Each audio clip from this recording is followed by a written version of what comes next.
Yeah. We have implemented how we have designed. Now let's go to the live product. So this is how it looks like. So actually it is early morning. So most of the states we update their data in evening. So in morning we will not see much movement happening here. But yeah, you can see the layout how we have done. So as you can see, we have given the data subject time that at what time it is updated, and then we have given some quick links over here, like you can check for the testing stats, state data, hotspot directly from here, and if you want, you can share it via WhatsApp. Just to add one thing over here is that our most of the users, like I would say more than 90% users are coming from mobile. So this layout is designed in such a way that it will look better in mobile, but still we try to make it look better in web. So if you see it in mobile, it will give you a different picture. Yeah. So after that, we have given some quick stats, seeing from how many days we are fighting with COVID-19 in India, lockdown days, and these are the numbers like the usual sample test have been done so far. This is the new cases for today, and these are the total numbers. Then we have given a trend, like you can see from the initial days, so it's for last 30 days. Initially, those were less, and now it is which is sort of very good numbers. And then we have the newly reported issues for the cases, so that we have this table, and this is for all the cases which are reported till now. And if you go down, there are this active patient per state which we have given. So at the top we have Maharashtra, because there are so many cases. And then we try to do some more calculation over here. So it's this one you can see is for the ground for economic recurrent cases over here. And then problem infection causes of the reported cases. So these are not for all the cases, because for most of the cases the cause are not mentioned. So what we did, we had written some let's say some automation code in backend, which will actually go through the raw data and will pull in the details. So based on that, you can see how many cases happened due to domestic travel, family transmission, medical staff, how many medical staff members got infected. Yeah, there are so many, but in the data it is not mentioned. How many travel abroad, that was that issue from this infection happened. How many travel to Delhi, and because of that this infection happened. And then we have the infection caused by the age groups. You can see most of the infections are for the age group 24 to 30. Yeah, again, here we do not have the exact number because most of the patient. This is also not updated. So whatever is available with that sheet, this that and then there is also based on the gender, how we are doing. So we are more like 66% males are infected, and then female it's like 34%. Uh, yeah, then let me take you to the different layers. So this is what Priya was talking about. This is the main dashboard. This is a national stat dashboard. From here, let me take you to the testing stats. So testing stats is nothing but we try to pull the information like how many tests done and what is the population. Based on that, we have done this calculation. If you see the first table, it is saying sample tested per state or unitary. Yeah, so here you can see which state has done how many tests. Yeah, so here Tamil Nadu and Maharashtra and some other states, they have done a lot of, because there are so many cases coming up. And then here is the one more critical information which you can get from here, like for the number of cases, how many tests are done per million. So for their per million population, how many tests they have done. Okay, and then we have this positive ratio or sample test rate. So it is like let's say you have a state has done 100 testing. Out of that, how many positive cases they got. So in this, you can see Delhi has 13, Maharashtra has 16, and Telangana has 19. Out of 100, we Delhi is 13 positive cases, Maharashtra 16, and Telangana is 29. And at the bottom we have this peak which shows actually now is completely red, but But initially when we started, it was green also. So we are hoping that everything will become green here as soon as possible. So yeah, this is review which state is affected a lot. So undoubtedly it's Maharashtra as of now. Yeah, so this is for this one. And coming to the next level where we have the states data. So I'll choose Karnataka because I stay in Bangalore. Yeah, so right now they have not updated the data for today because their police comes online. Uh, but here we have the quick stat like how many cases were identified today, how many tests they have done, and this is like total how many confirmed cases they have, active cases recovered, and other things. Then there is one more quick stat which says test per million, what is that number, and then like confirm per million, and then confirm road test. So here you can see 1.5% cases are, or I would say 2 out of 100, 2 cases are coming positive in case of Karnataka. Then we have this trend, daily trend. So here it is actually, I mean, it's a panic situation for us because initially it was very less. Now it is increasing in Karnataka as well. And then we have this COVID curve. So if you see this for different states, so some of the states had actually flattened the curve, but then they had seen the second wave of COVID-19, which is again a worry. And then we have the samples states sample testing done in a day, which says how many tests a state is doing per day. And then coming down, then we have the district-wise details here. So it is for new. So obviously it is zero as of now.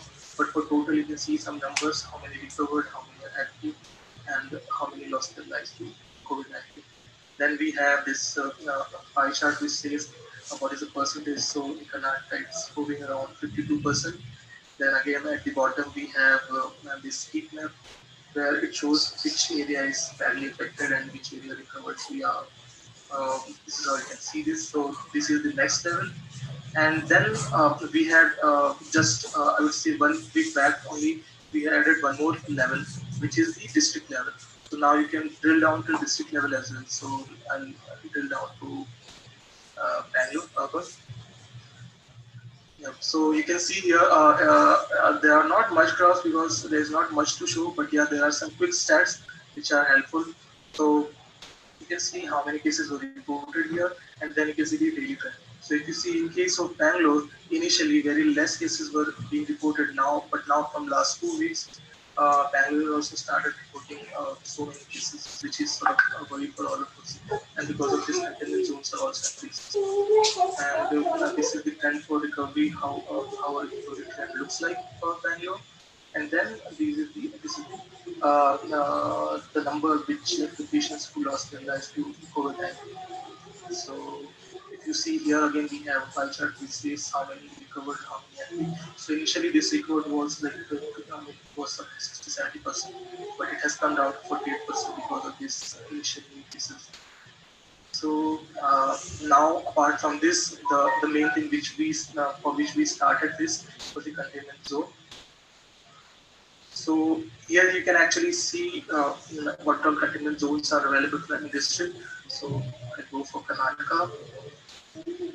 So all these searches are interlinked. So as soon as you select the state, Karnataka, district will only show for Karnataka. Then here, yeah, so you can see here there are so many areas in Bangalore. So it's like I think that today only I updated it. So it's more than 100 containment zones. And this is the whole list. But if you want to do a free search, you can do some free search over here. Like you can do like Marathali. If you type, you'll get see this. So in that case, you can see okay, out of that 100 plus containment zones, you can still drill down to more specific area. Like if you search for Marathali, it will show you Marathali. Yeah. So this was a tool for this portal, and yeah, I think pretty much I covered. So Priya, would you like to add something? Yep. Thanks, Vicky. So, Yeah. yeah, I hope that my screen is shared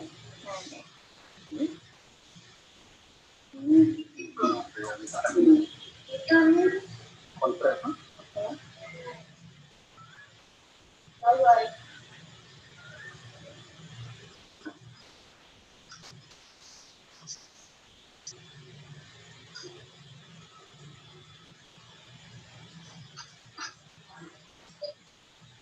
Now?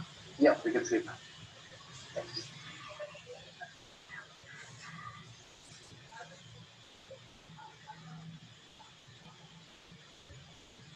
Okay, thanks, Vicky, for the tour, photo tour.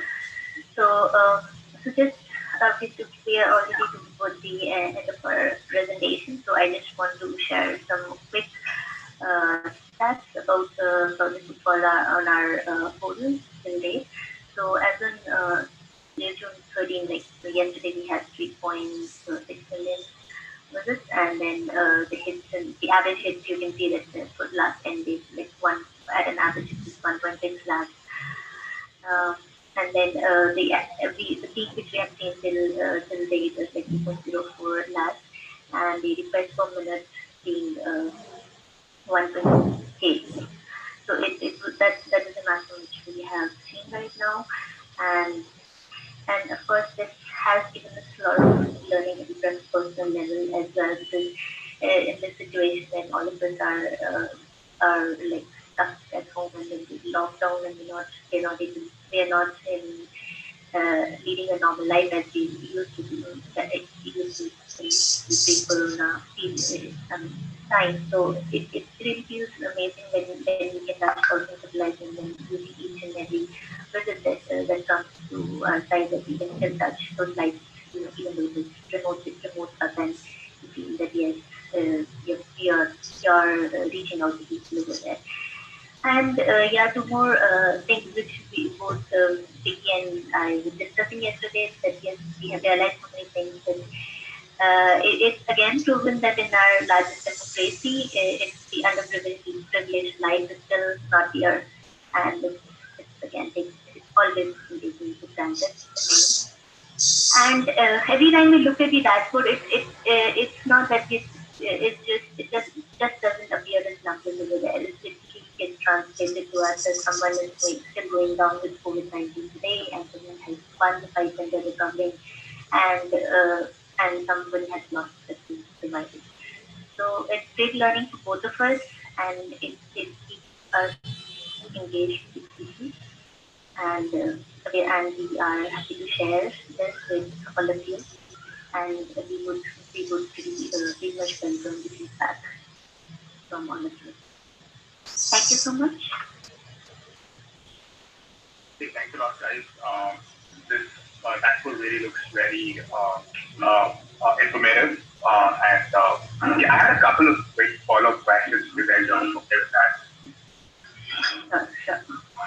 Yeah. I had a couple. Yeah. So I just was just curious on how do you verify the content? Like, you had a job to verify the content, like in your pipeline. So I just wanted to know how you verifying the content. Um, yeah, because The yeah, containment of information. all the information, right? Because each of our data source kind of, for example, Twitter tells you there are like X number of cases today, but maybe economic times will tell you that Y number of cases. So how do you verify which value to choose for the current number of cases? How do you verify the content? So basically, so a lot of it is manual as of now, because we rely on just to get the initial or to get the initial data. We look at the newspapers, because containment zone is something which is generally doesn't come so early. So with this, for that we are relying on the local newspapers, because they in our, I mean, according to our observation, they are like they give us a true picture of what's happening in the area, rather than have going by the national edition of newspapers like Economic Times and or Times of India, like so we generally try to look for vernacular version of it, because there we get the accurate data, and also the district health directorate also gives us the right information. So that verification we do via the uh, official bulletins which have been released, and we have also followed a lot of Twitter handles of the officials who release and confirm the data. So that's how we do it. So of course we do not have automated mechanism of verifying most of it, because when it is already coming via bulletin, so we get it verified from there. But then, yeah, the area information is something which needs the manual intervention. Okay, sure. Yeah, sorry. Sorry, I should go ahead. Yeah, I had another follow-up question. Okay, I agree with that. So you're saying you're going to scrape data from, you're currently scraping data from the local newspapers and getting the data, right, and doing investigation. Yes. But two newspapers can have two different numbers, right? So we could, I mean, how would you decide? Is that a manual intervention, or when you're doing that decision, or your code is going to do that? No, it's manual intervention, because Okay. we cannot afford to have automation over there. Even if we did these, we try to do it, but even if it is, it's kind of like the visitor who is actually visiting at that point in time would kind of lose trust if he knows some other source which is differing from what we are publishing. Okay, yeah, that makes sense. Yeah. That's right. And one question on the your data store, right? What you are storing in the database? Are you using? I mean, are you putting it in? I mean, what data store are you using for this? It is Influx TV. It is Influx TV. Okay. Okay. Did you try evaluating Elasticsearch? Because this is, I think, is a read-heavy system, so this would scale well for Elasticsearch, right? I mean, did you guys try evaluating? We are actually storing.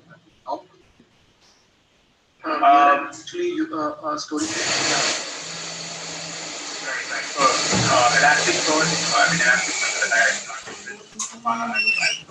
So yeah, we worked on a couple of use cases for this. So I was just curious to know. I mean, Elasticsearch again is a time series, right? I mean, it's going to be perfect for use cases. Yeah. I'm just curious to know that. Okay. I had on the same lines.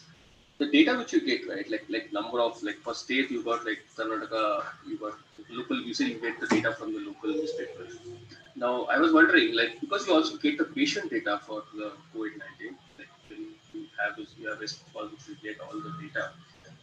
Can't you get the numbers from there directly? Which would be that be more accurate? Just curious. So, as we mentioned, we had two different kind of data collection. So this patient data, this state data, the numbers which are coming, these are coming from the state bulletin. That is like already verified one. But the containment zones which we get, this is actually not published anywhere. So that is the data which we get from newspaper or official Twitter handle or some other news. Okay, the other one.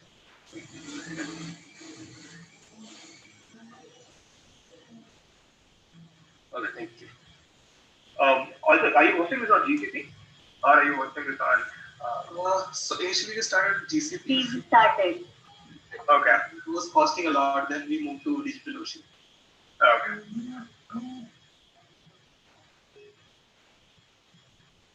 I have one question. So about extracting the data. So what are the methods that you use? Say for example, you can distribute that in Karnataka they have 100%, and probably in Bangalore you got there at 89%. So what are the mechanisms you use to extract the data? So again, for extracting, as I mentioned earlier, so for patient data, we actually use this crowdsourced data source, because there already effort is going on by the volunteers, where all the data, whatever bulletin data is coming, is already stored over there. So instead of doing the duplicate work, we are using that open source API for that. So that is like that is the single source of truth for us. So even we actually while this is updated, we sometimes verify randomly for some states just to validate whatever data is coming on our side, whether it is same as the state bulletin or not. And yeah, every time it is same. So patient data is coming from there, and yeah, for containment zone, we had to do some I would say 1 or 2 level of verifications, and we though we pull the data from local newspapers and other places, but we still do not trust them until we verify it from some official, maybe website or Twitter handle. So that's why now we get their news from local news channels or newspaper. Then we search for those containment areas. We find out whether if the news is coming for the same area from multiple sources, then we trust it, and then we check for the official Twitter handle or some official website. If it is not there, then we drop it because we cannot trust the news which is coming from news channel or people also. Got it. Is there any time you find that there is discrepancy between those? So and one day data is missing, so what is your action?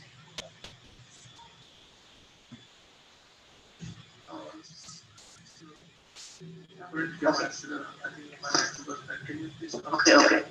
Okay. Say for example, one day you find that API you have mentioned.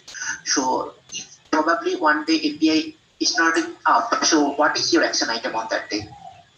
Yeah, so that day our action item will be like we'll be, we already follow the daily bulletins. So the fallback option will be to get the data from those bulletins and then run a scrapper on it and then pull the data. But Got it. Thank you. now, from last 2 months, but we have not seen this scenario. So yeah, it's running perfectly fine. Like I would say 100% of time. Thank you. Is that public API available? Yes, yes, it is. Okay. Yeah, just to add what Vicky said, I mean, there would still be some scenarios like if we had problem to the crowdsourced API. So there was one discrepancy regarding the testing data for Himachal Pradesh. So we do quick check like every time and see if everything is like everything is like going right, and because you might see a sudden deviation from what we used yesterday. So we can have that. We generally do that kind of check so that we come to know. So it was something like Himachal Pradesh has done somewhere close to 50K test, and then in the crowdsourced data it was coming out to 5 lakhs. So in that case, we of course we need to go to the state bulletin, verify it. Of course, this is such number which cannot like turn out overnight. So in that case, we do manually intervene and try to correct it. Okay. Thank you. Yeah, and sometimes if you see some discrepancy in the data, then yeah, we reach out to crowdsource database team, and then we inform them that they correct it. So it's like we are working with them. We are consuming the APIs and other things, but yeah, from our end also we verify it, and if we find some discrepancies, then we update them as well. That they can correct it. Okay, so we have 3 more minutes. So I will ask two questions if others know. One is, what is the plan to get the community help if you need? Are you planning to open source it? Number one. Number two, Vicky talked about the performance thing.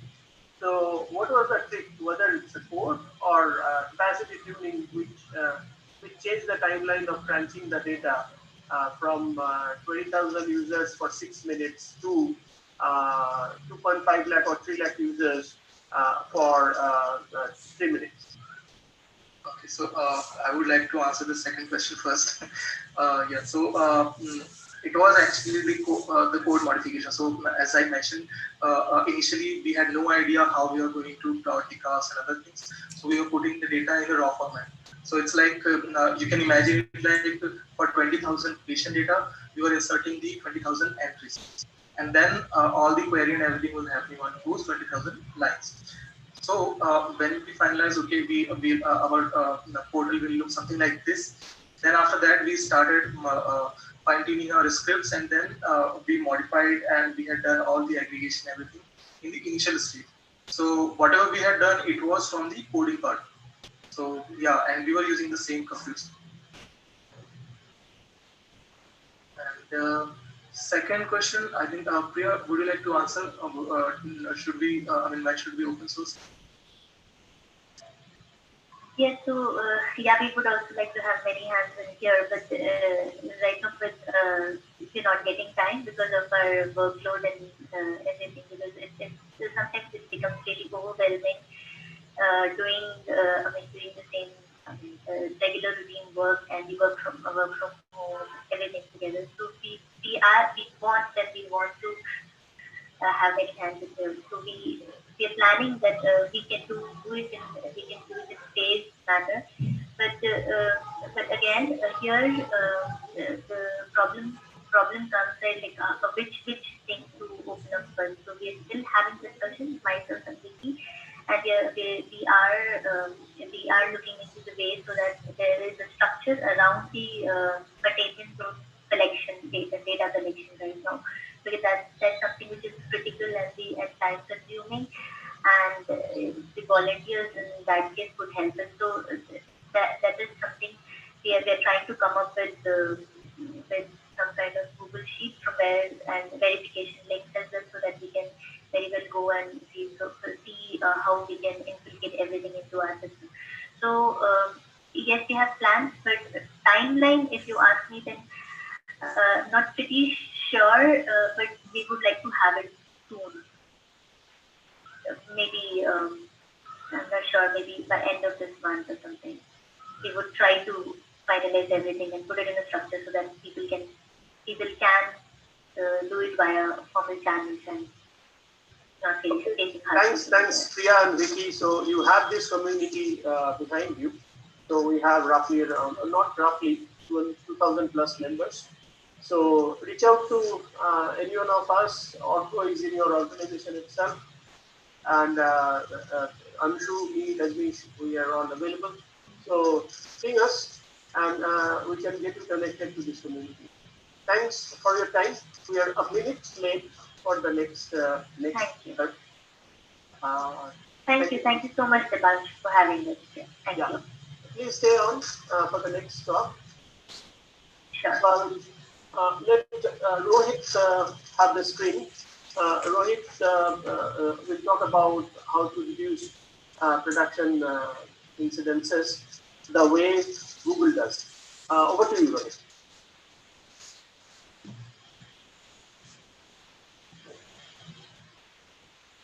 Hi, you can see my screen? Yeah, we can see it. Yeah, thank you, Devanshu, for the introduction.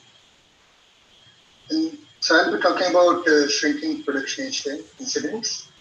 In this talk, we'll discuss service outages, how to learn from them, and how to use what you learn to set engineering priorities.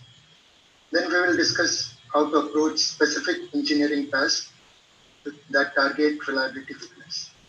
Now in this, if you have a question, there's a link you can see in the top, which is slides.app.go.gl. I'll give it after that. So if you visit that link, you can post a question anytime you want.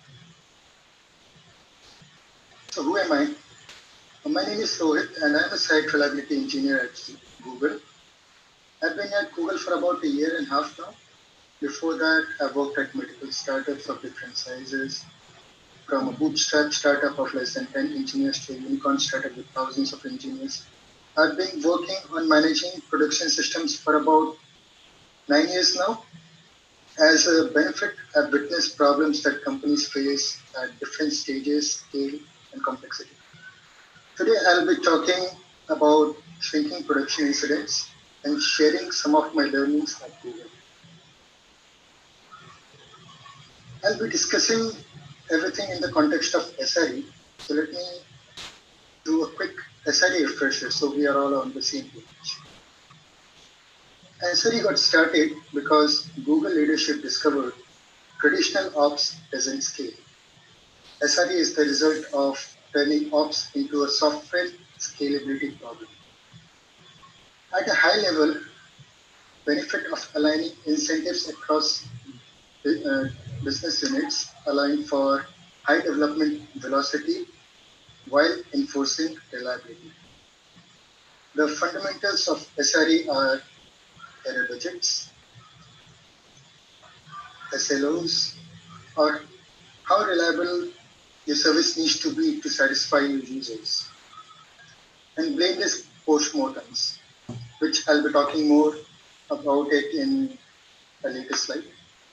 Of course, I'm skipping a lot of details here for the For more information and background on these topics, please visit google.com/SRE. The reality is that we all work in a competitive landscape. If we fail to keep our users happy, then move their business elsewhere. When we think about the products we build, it's easy to just think about the features that we advertise.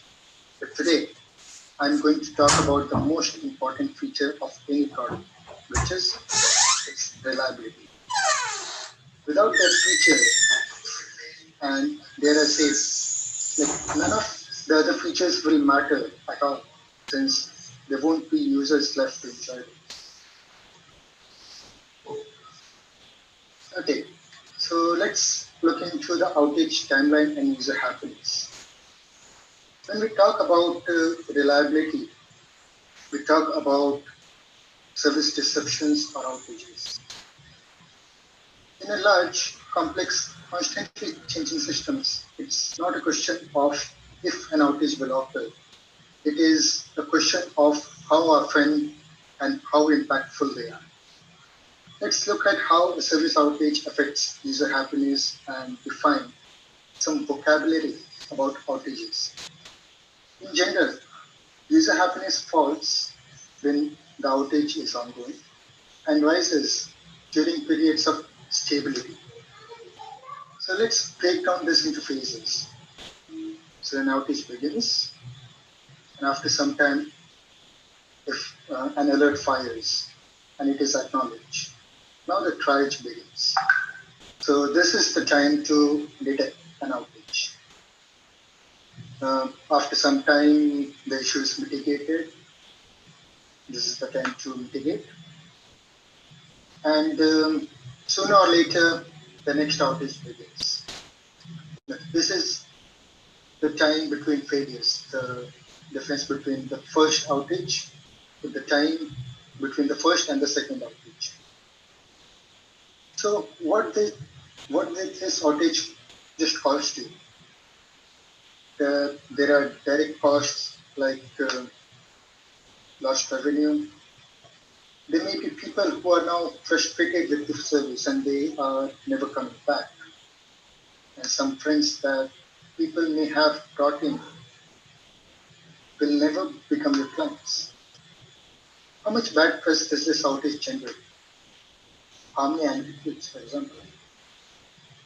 So the question is, if you had the choice, how much would you pay to avoid this outage?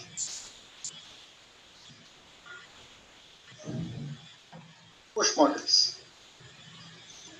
Postmortems turn that question around the evaluations. Now that you have paid this outage, you can extract value from that payment. So let's break down this into phases. What can you learn from this outage that will make the future outages less costly? Or to put it in a way, think of outages as unintentional investments. You have unintentionally chosen to invest a percentage of your revenue in discovering that you have a weakness. What returns can you extract from that investment? This is what postmortems are for. The primary goal of a postmortem is to ensure that the incident is documented, the root causes are understood, and that the plan and that you plan and execute the work to improve the reliability of the service. That is, you need to figure out not only how to avoid this failure, but also how to address the entire class of failures the outage represents. You should write a postmortem after each significant outage or a near miss. That is incidents that didn't end up affecting users, but just because you just got lucky. A near miss is something like which could have ended up in an outage, but you just got lucky. Finally, it's good to recognize that writing a postmortem is not a punishment. So often in engineering, we build things because we think they are a good idea. The recording has stopped. Postmortems are a great opportunity to identify tasks that we can prove are good idea.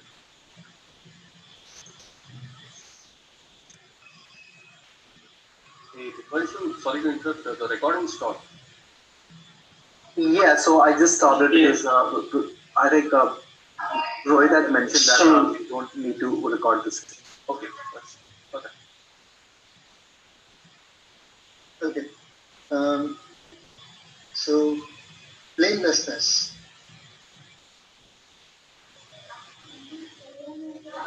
The, the vital part is that we are all in this together as a culture of blamelessness.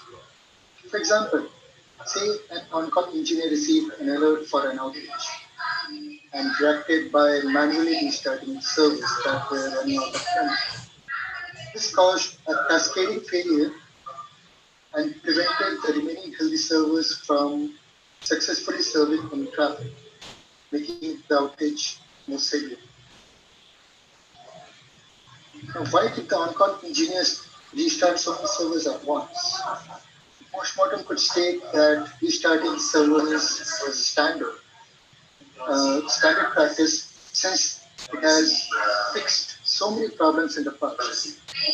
In this case, however, Can somebody mute? Hello, can somebody mute all of this? Yeah, I'll do that. Okay. So let me restart. For example, say an on-call engineer received an alert for an outage and reacted by manually restarting servers that were running out of memory. This caused a cascading failure and prevented the remaining healthy servers from successfully serving any traffic, making the outage more severe. Now, why did the on-call engineer restart so many servers at once? The postmortem could state that restarting servers was a standard practice since it has fixed so many problems in the past. But in this case, however, the standard practice was clearly led to the wrong decision being made. The postmortem can identify the need for tooling that automates the process and ensure that sufficient capacity is always available. Maybe the postmortem will also prove that cleaning up memory leaks within the service is worth the effort. In a culture of blameless postmortem, there is a basic assumption that people involved are acting in good faith. They are doing the best job they can with the knowledge and the tools they have. Assume good intentions. You could identify causes without impacting people, implicating people. This means that you avoid naming any names in the postmortems. It's the on-call engineer who restarted the server, not Rohit who restarted the server. It's code submit number 3423, not Rohit's code. You get the same information, but the engineer who had to be involved isn't put in the spotlight. Because they're trying to fix systems here, not people. Remember, operations is an engineering problem. When things go wrong, look for flaws in the system that allowed things to go wrong. It's important to understand that some of these fixes may still involve people. For example, lack of incident response training is a systematic problem that needs to be solved by people training in practice. The point is, if you really want to learn all you can from an incident, you need to be able to get to the bottom of things. And you can't do that if people are scared. Everyone makes mistakes. That's not the problem. The problem is the systems allow these mistakes to be damaging.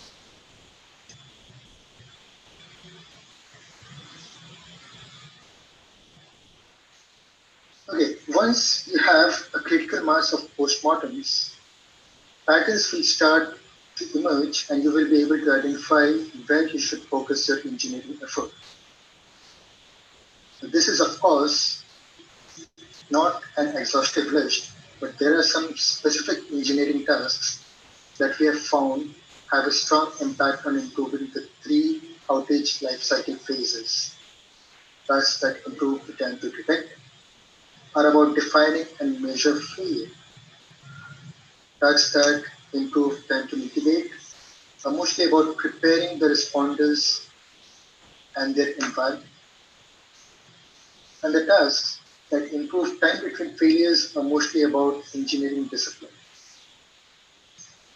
So we'll be talking about the three different areas of focus: time to detect, mitigate, and the time between failures.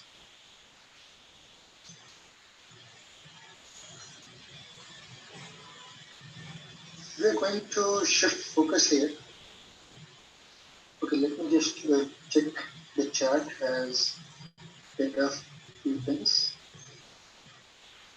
Yeah, so Rohit, I think folks are not able to access the Q&A slide. It says that you have to be in presenter's organization. Oh, okay. Hmm, I didn't check that. I guess then probably we can use the chat for the questions. Yeah, and we'll have last 10 minutes for questions. So folks, please keep your questions ready. Rohit finishes. Pose your questions.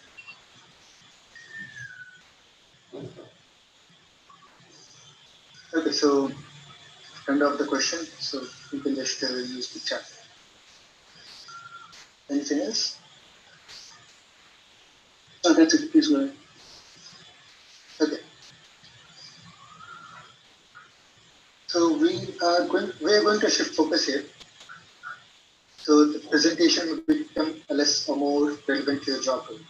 We'll dive deeper and discuss why each of the tasks we just mentioned is important and how to approach implementation. Those of you in the upper management might want to tune out at this point and think about how to drive in this culture, which I must emphasize must come from the top. As an engineer, it's very difficult to avoid blaming others when the management is intent on blaming you. So for those of you in the engineering and product management, let's talk details. Shrinking time to detect. When you're having an outage, when your error budget starts burning, so fast that the issue is so fast that if the issue is ignored, you will eat up all of your remaining budget. Time to detect is from the start of an outage to when a person can actually work on fixing the issue is allowed. Remember, as a person on call for the service, you can't even begin to triage a problem until you know about it. If a postmortem show a significant amount impact to users in this phase, you need to tighten this. We need to tighten things up. We, we need to increase our SLO, fix some monitoring, and so on. So your SLIs drive your alerts. So it's important for your SLIs to give you a good representation of the end user experience. One way you can make this happen is to ensure that you're as close to the user as possible. That means, if you can, take your measurements from the client. If you're measuring a latency or availability SLI, is the latency and availability at the client side. That is what matters for the users at most. You want to include the flaky links between your client, between your service and the client. So if you know that your users need a sub 500 millisecond response time, measuring that at the client will show that you need to architect your service to deliver 100 millisecond latency at the load balancer. So this This will help ensure the flaky link between your server and your client is taken into account. Of course, some of the problems you will catch aren't your fault, but because it isn't your fault doesn't mean that you can't do anything about it. Sometimes you can't estimate the clients for metrics, and that's okay. You just need to be aware that your view of users and user experience has less precision.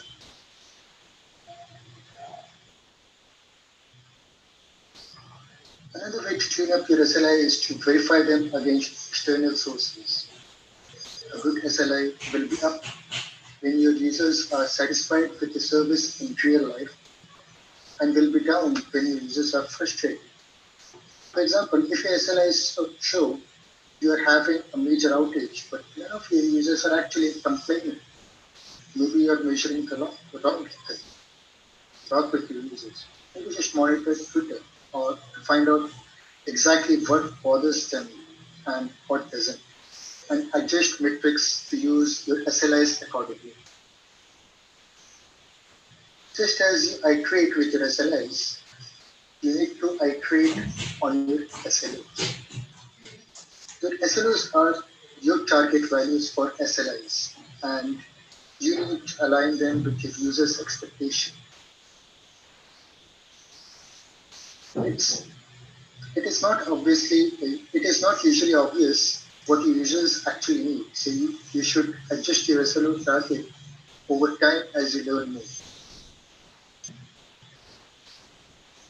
It is particularly important not to set your SLOs too tight. Do your users really need 4 nines of reliability or they're just happy with 2? Maybe every additional 9, that is, for example, going from 2 nines to 3 nines or 99.9% translate to about 10 times the business cost due to engineering requirements and staffing. Running a 4 nines service is not cheap, so be sure you need it before you commit your business to something. And finally, your alerts needs to be consistent and useful. You want alerts to fire only when actual users are being impacted. This, of course, goes back to the quality of your SLIs and SLOs. But it is important to see how good quality SLIs and SLOs directly translate into alerts that engineers learn that they can be trusted and are important. Along the same lines, you need those alerts to be both sensitive and actionable. But it is hard to get both right at the same time. That comes down to This comes down to a period of time that the alert averages over before it decides to fire. Alerts do quickly, and you will be paging at midnight for something that goes away in a few seconds. Alert goes slowly, and you will be losing time you could be using for mitigating real outages. It can take some time to find the right balance. Focusing on these three, like defining your SLIs, SLOs, and creating effective alerts, should get your time to detect in a pretty good shape. Now, moving on to the next, shrinking time to repair. Whereas shrinking time to detect was all technical tasks, shrinking time to repair is mostly about people, policies, training, and of course, stress management. Even if you have a good alert, what is good if everybody panics when they get a alert? In my opinion, this is the most important section to focus on. We will always have outages. We can automate fast solutions to many problems, but not all of them. You have engineers because they are smart and creative, and they are ultimately the best resources you have for fixing the problems that slip through the cracks. Of course, they are also the slowest way to fix a problem, but they are your last most capable line of defense. So it pays to invest in them. A quick reminder before we begin this section though. An incident responder's first duty is to protect the user. During an outage, keep your focus on mitigating the effects on users, not finding and fixing all the contributing factors. So good responders, temporary failovers, version rollback, emergency request for more resources. There are bad responses like debugging a code, fixing the code, checking it in, building a binary pushing it out. That takes way too long and it's really risky too. How do you know your fix won't cause a different problem? Do that kind of stuff later when the service isn't actively burning. So what can you do to improve your time to mitigate? First, you have to train your responders. You need emergency procedures defined and tested so that everyone involved can be calm and productive during an outage. Especially, you need procedures that provide enough structure and protocol so that the response is organized. But you also need them to be open and flexible so that responders can do ad hoc explorations. And don't just train people on call. Include everyone who could participate in the incident response. Devs, product managers, even CEOs. And don't just train them once. Incident response training gets rusty quickly. At Google, many teams hold weekly failure drills. These drills could be practical where we actually modify the services depending on the test. The services The services could be real user-facing systems or they could be internal replicas. The drills could also be theoretical, where a team might just talk through how to handle the situation. The drills don't have to be complex at all. A simple example could be users report that they can't log into the service. What do you do? Either way, the team gets experience with critical thinking, communication, knowing when to make this. Number two is that you have to write alert runbooks. Some people call them playbooks. A runbook is the first thing an on-caller sees when an alert is fired. You need to write them. You need to write one for every alert that can fire. Write down things like special response procedures, link to dashboards, search queries for debugging logs, everything someone who is handling the alert might want to know. I'm not saying that you need to know every possible cause and fix before you can even make an alert, but the runbook should give the responder a clue for how to start the investigation and where to go for help. But something that happens a lot is that someone writes a runbook, but when nobody else can understand it. When you write a runbook, even if you think you're, you're just writing it for yourself, keep it simple. Write a version for yourself that just got back from a vacation and has completely forgotten how to do your job. You'll thank yourself for it. This is actually a good opportunity for a failure drill. Send an alert to a volunteer and see if they can follow the runbook. Is there anything they had to do that wasn't in the runbook? And the be thorough, as it is just too easy to forget simple basic steps in the stress of an outage. Next, let's focus on the on-call responders themselves. Pager fatigue is a real thing. Being on-call is a hard job, and you want to keep your on-callers. You better make their happiness a priority. Over time, we have found that incident responders can handle about two incidents per shift before they start to feel overwhelmed. This, of course, will vary between teams and companies, but it's a starting point to aim for. You should automate you should automate routine operational tasks as much as possible. We call this eliminating toil. One classic example of this is release management. How much of the release process can you automate away so you don't have to babysit it? And if the load is just too high, shed, shed some of the load. Ask the developer team to handle the access queries, or maybe you need to loosen your SLOs until your service is stable enough. And finally, dashboards and logging. Measure everything is something of an SRE mode. Record every response code, every log contention event, every queue length, and then visualize these metrics on a task-specific dashboard to allow your on-callers to get the data they need to make practical decisions. Avoid on cost. Keeping metrics cost low, uh, like keeping metrics forever is not a good habit for storage.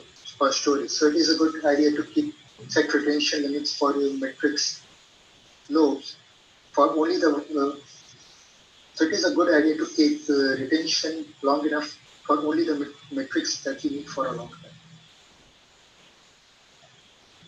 All right. You mitigated an outage. Good job. Your users are slowly building confidence in the service again. You want this phase of cycle to last as long as possible. At Google, we have found that the most common trigger of outages is a code or a config change. So to maximize time between failures, we should just stop all changes, right? Well, that might work for a little while, and sometimes it's a good idea, like say during Christmas trees or things like that. But, but in general, you don't want changes to stop. There's always features to push, bugs to fix, new hardware to support, new threats to counter. Changes, however, can be made safer. Let me go back and fix what I just said a second ago. You don't necessarily want this phase to last as long. You want this phase to last as long as possible. There were some companies I worked with that were laser focused on this. It turned out that this was the wrong thing for them to focus on, and it's probably the wrong thing for you to focus on too. What happens if you go too long without an outage? Your on-callers get out of practice. When you finally have an outage, you will. The outage is much worse than it would have been otherwise. Also, companies that prioritize time between failure too highly often slow their releases down to a crawl. And this is bad for a lot of reasons, like lost step velocity and poor response time to market forces. In general, it's better to focus on shrinking your time to detect and time to repair. Maximizing time between failure largely comes down to a discipline and recognition that anything that depends on a manual process is slow and error-prone, like cowboy coding, uh, which can be very risky.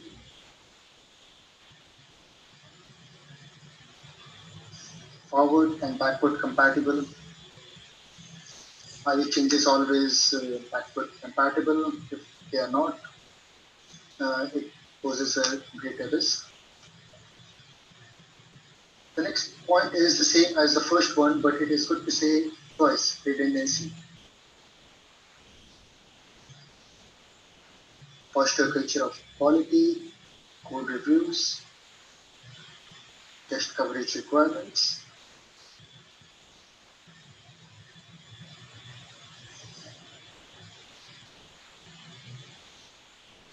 And you want continuous delivery so that you can get new code out as often as possible. This way, each release will be small, Means smaller things can go wrong, and it's much easier for you to figure out what went wrong when only a few things change in every release. I want to talk about something really important with continuous delivery, and that's gradual rollouts. Gradual rollouts allow you to discover problems and roll back before all of your users are affected. We call this canary analysis. Roll out to just a few users, see how it goes, compare the error rates for those users to the users that are still on the old release. Roll out to a little more, go slowly. This is how you flatten out the sadness slope on the graph during outages. With all these filters back to the dev side as well. Since there's always at least two active versions of the code, you need the code and data structures to be both forward and backward compatible. You need your service to work when half of the servers are running with one version and the other half are running an adjacent version, or when data stored by version X has to be read by servers running version X2. You need this not only for gradual rollouts but also for rollbacks and change. Next is about service architecture. What makes your architecture robust? Your architecture is robust if it's continuously serving users despite significant internal failures. Think about redundancy, no single points of failures, graceful degradation. That means reduced functionality during outages, not no functionality at all. Let your architecture evolve over as you discover what works and what doesn't. When you write postmortems, think about what failed and how you can make it not matter so much when it fails again. Say maybe you have a critical dependency, then you make it non-critical. And finally, chaos engineering. Let me say I really don't like this name. We are not trying to create chaos, we are trying to create resilience. Whenever you see the term chaos engineering, think resilience engineering. Anyway, why use it? It's so you can find problems in the controlled conditions, so you don't find them in uncontrolled conditions. You think your architecture is robust? Okay, poke it and verify. When I talked before, when I talked about disaster recovery testing, it was for training people, but you can test your systems this way too. And cool things, and the cool thing is it can be all automated. You can write a test to break something in production, and what do you expect? You expect that nothing happens, at least to your users. You can keep your service architecture strong by constantly breaking stuff, and your SLOs and your service stays within the set. So the moral of all this is let your postmortems guide you, and the investment in failures can lead you to success. Thank you. So Rohit, I mean, he's in Europe these days. So one of the benefits of having this call virtual is we have global speakers. So any question for Rohit? Let's go ahead, then we'll come back. Rohit, hi, this is Gaurav. I've been working on something like desired. So idea was to add auto remediation to the platform that me and my team manages. And for that, it was also, I was thinking to have something like a desired state, which can be for the environment as well. So because as we have pipelines even for infrastructure, and we have different environments like dev, stage, and prod, And for those also, like when we deploy the code, we also deploy it for the infra and for the clusters. So I was thinking to build something like a desired state map, which can be for the environment as well as other components. Like, have you had a chance to work on something similar, and can you guide or advise on that thing as well? So what we are trying to do, or what I'm trying to do in that, is currently trying to figure out what metrics would be better to put it in a picture, kind of a dashboard or something, kind of a group of alerts, which can tell us that the code that we have deployed, it's after that also the environment is stable, the clusters are stable, the components are stable. So any ideas or advices on similar kind of concept or thing?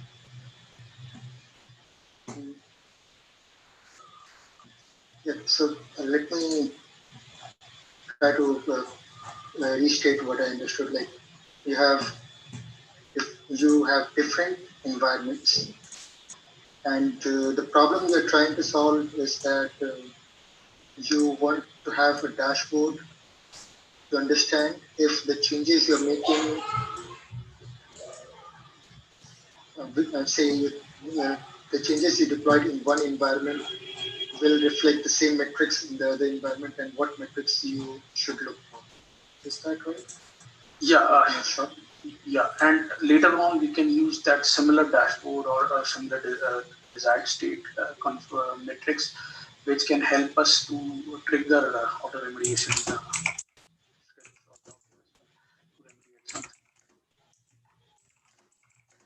A good question.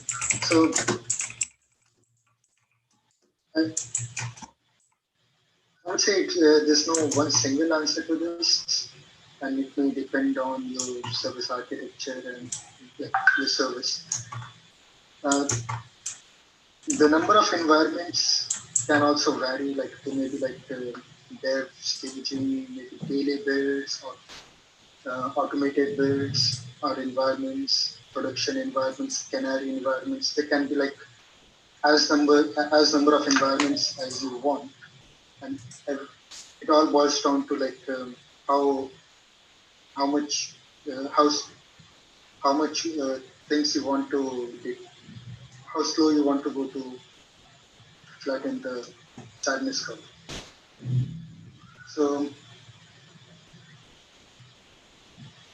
this non-prod environment should reflect the prod, but it is definitely not always the case. So there will always be surprises when you roll out the prod. That is for sure. There are few things though you can do. That is like say if you have a major change coming up, you can have say a launch plan or a launch review, which is like in which you document all your critical things like how you're planning to roll out, what metrics you expect uh, uh, what you expect to go to happen.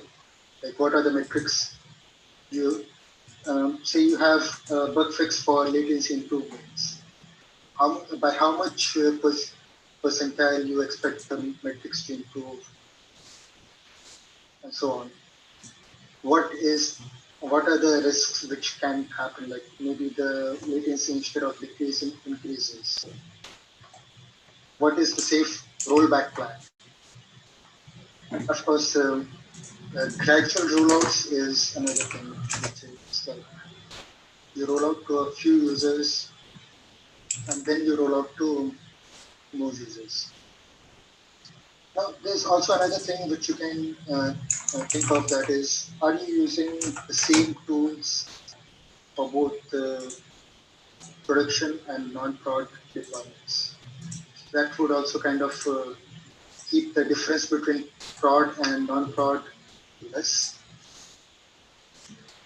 Then there may be also situations like you could also serve some of your traffic, say 1% traffic or 5% traffic from your say a pre-prod environment or a staging environment. Yeah, things like that. There are multiple things multiple angles in which you can look at to reduce the impact of your change. Does that answer your question? Yeah, I think that would be helpful. That's it. Thank you.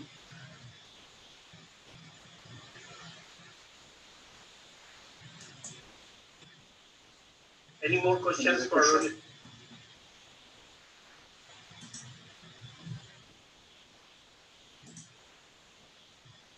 Okay, so in the interest of time, so what we will do is the event comment section is open, so you can post your questions there. And I think for a couple of days, Rohit can keep an eye on the event comment section. And if he finds a questions required, he can reply over there.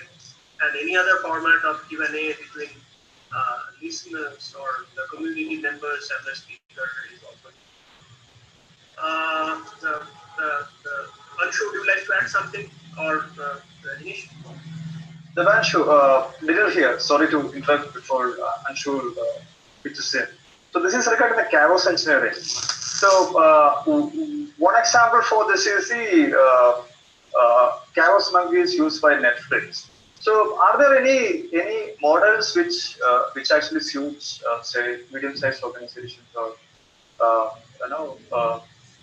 the other organization, and in what all levels we can implement this chaos engineering part? Are there any particular models already available for to try it out, especially when it comes to disasters and chaos and things? Yeah, that's a good question. So the thing is, I've not used Chaos Monkey personally, but I was a big fan when I was using AWS, even though I didn't use it. The thing is, Chaos Monkey is a tool, um, and there can be different kinds of tools. Even Amazon has multiple kinds of Chaos Monkey, like Chaos something. They have a bunch of things, as I remember seeing somewhere in the article. I don't remember exactly the names. So the tooling will depend on your environment, your deployments, and so on. So, for example, if you're not using AWS and if Chaos Monkey is only available for AWS, maybe it will not serve your purpose. So there can be different tools. But the basic idea is like uh, you have some theories. That is, say, for example, you have designed your database or you have deployed your database in a uh, highly available environment, which is like, say, one of the servers go down, you don't lose, your service is unaffected. So one of your slaves go down in a MySQL environment. But have you tested it? Uh, if you can say plan a week or few days and dedicate and just say we're going to test some failures, some theories of which should not impact production or the users.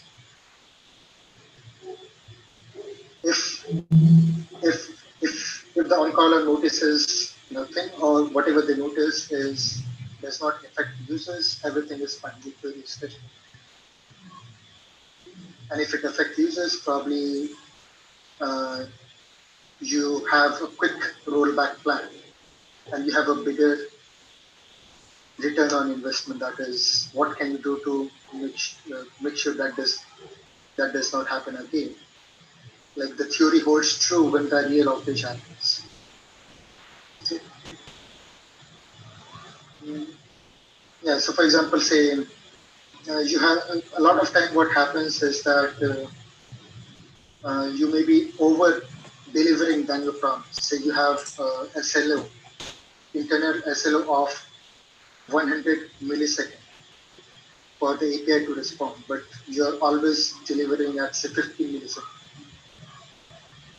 Now, with now, what happens if the service actually starts responding at 100 milliseconds? It may lead to a lot of different surprises. So, maybe for example, more number of connections need to be handled simultaneously at the same time.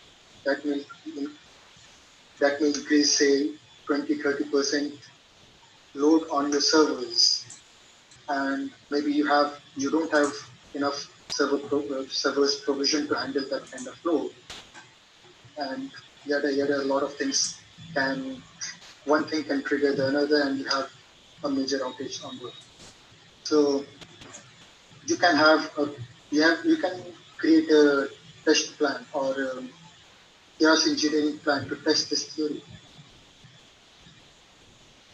and decide which tools you can use for that. Does that answer your question? Not really to the extent I wanted, but it's okay. In the interest of time, I will also do more research and let's see, I can get back to the same more. Thank you. If there's anything specific you want, is there anything specific you want to be addressed?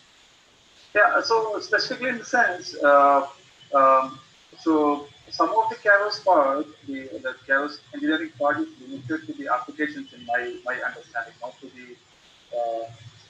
not to the extent of software-defined networking or database level and things like that. So that is what I'm more interested in. So how chaos engineering works in the software-defined networking virtualization. More than the application on the database and other things like that. Okay, I think we don't have time to answer that. Probably Rohit is interested to answer that, but we really don't have time. So we'll park this question for the community discussion on the bottom of the event. You can put a comment and then Rohit address. Yeah, I can keep in touch with you. Okay. Sure. Thanks. Thanks, Rohit, for joining this. And this is like our new normal now. So here, roughly, we went up 36 people here. Yeah, I think 38 people here. And then the streaming with Anshu's hack, finally we are able to stream. And this last talk was streamed. So with that, we have a backup. So we have this event backed up in a stream, and the previous one in recording, which is good. So we started our discussion with COVID. So I would like to end this meeting with sharing a link and a screen of mine. What I've done. It's once again to help the whole of the scientific community. Let me try to share my screen. Yeah, can you guys see the screen now? Can begin screen now. Okay. So we see you. Oh, okay. Yeah. You got it? Yeah. Yeah. So this is our this is called folding at home. So you know, all DNA, all viruses are basically proteins, and this is RNA virus which we're dealing with, and proteins fold. And to design a drug, you need to do the modeling to identify how many ways that protein can fold. So this is a hugely computationally complex task, and this guy is folding at home has actually done a great job. So you have a small program which you can install in your machine and share your CPU, unused CPU resources. I think the audience here never shut down their machine. Okay, be it their personal computing device or be it their official. So and they do go to sleep. So those compute cycles could be donated to the scientific community very easily. So what I created is from our group, we have created a group. So if you see this part, the team identification, this is a team which I created for this GitHub community, the large scale engineering production engineering India forum. And I have written in our Tumblr, I have written a small post about it. So I'll just put up that.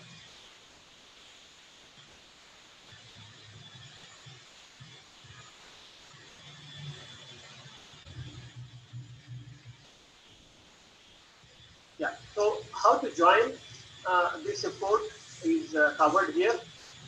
And with this, I would like to end the session. So let's join hands together, share your compute to fight COVID and other related stuff in helping the drug design faster. So with this call, I would like to stop from my end. If Anshu, Rajneesh, or Orko have some closing comments, please go ahead. I will stop sharing my screen now.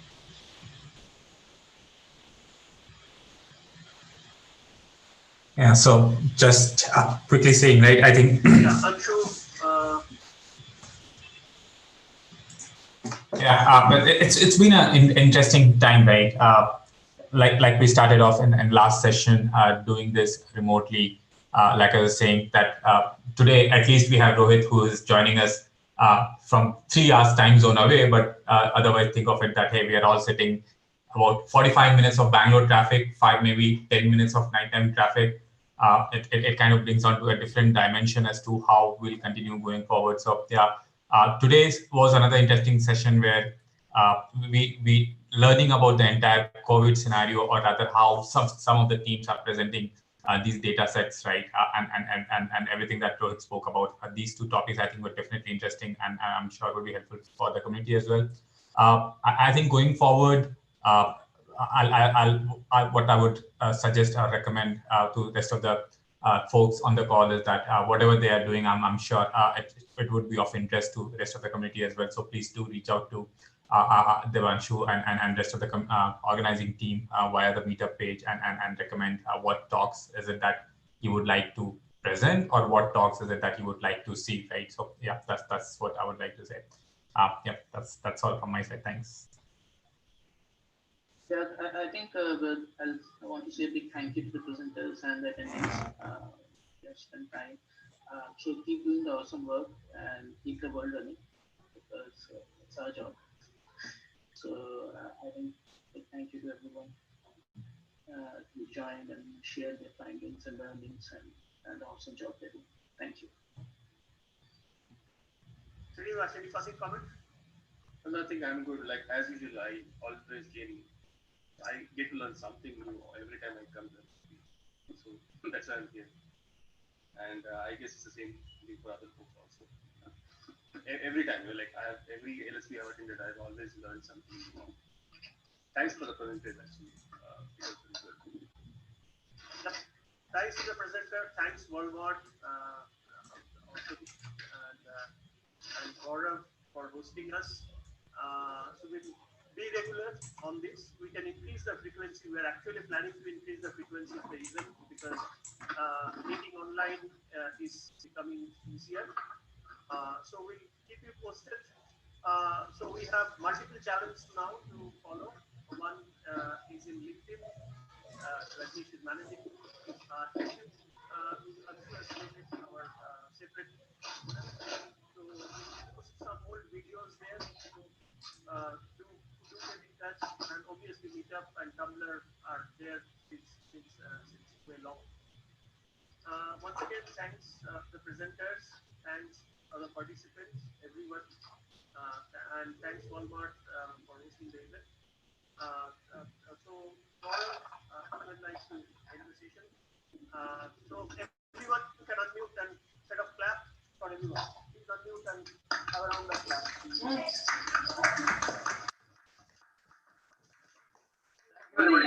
Thanks, guys. Thank you. Thanks, everyone. Thanks. Bye. Have a good day and stay safe. Stay safe and good weekend for all. Thanks, everyone. Thank you, everybody. Bye.